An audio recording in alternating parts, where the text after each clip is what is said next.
তখন কিন্তু সরকারের দায়িত্বে যারা ছিলেন তারা কিন্তু খালেদা জিয়াকে তাকে তাদের পক্ষে নেওয়ার জন্য অনেক রকমের সুযোগ সুবিধার কথা তাকে বলেছেন, কিন্তু তিনি কিন্তু কোনো সুযোগ সুবিধা কোনো সময় গ্রহণ করেন।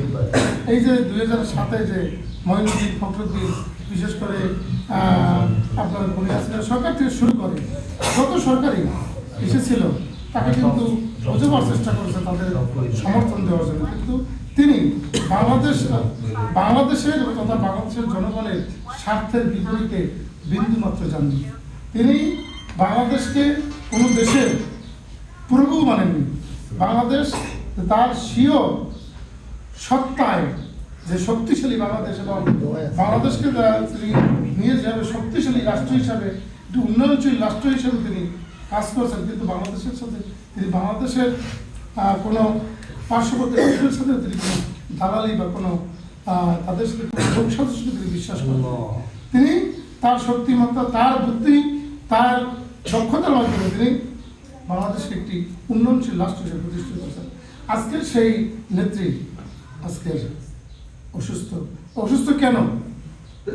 দীর্ঘ 15 বছর তাকে তো মানসিক নির্যাতন করা হয়েছে, তাকে মিথ্যা মামলা দিয়ে বৃদ্ধ বয়সে তাকে জেলখানায় রাখা হয়েছে, এটি পরিত্যক্ত ভবনে রাখা হয়েছে, যেই পরিত্যক্ত ভবনে তাদেরই চিকিৎসকরা চিকিৎসা করত।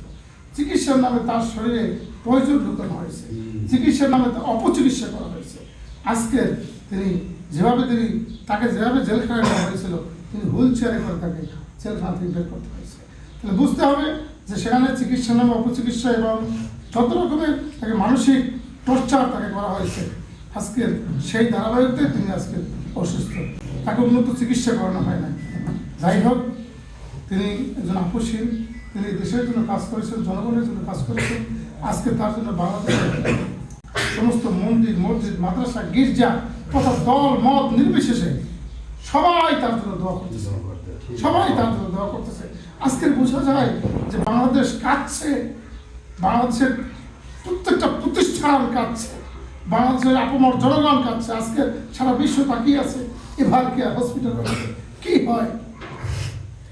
তাই আপনারা মন খুলে দোয়া করবেন এবং দেশনেত্রী বেগম খালেদার জন্য দোয়া করবেন। আমাদের প্রাণ পরিবার জনাব তারেক রহমান, যিনি আজকে শুধু লন্ডন অবস্থান করতেছেন, যাতে দ্রুত সে দেশে আসতে পারে, এই জন্য দোয়া করবেন।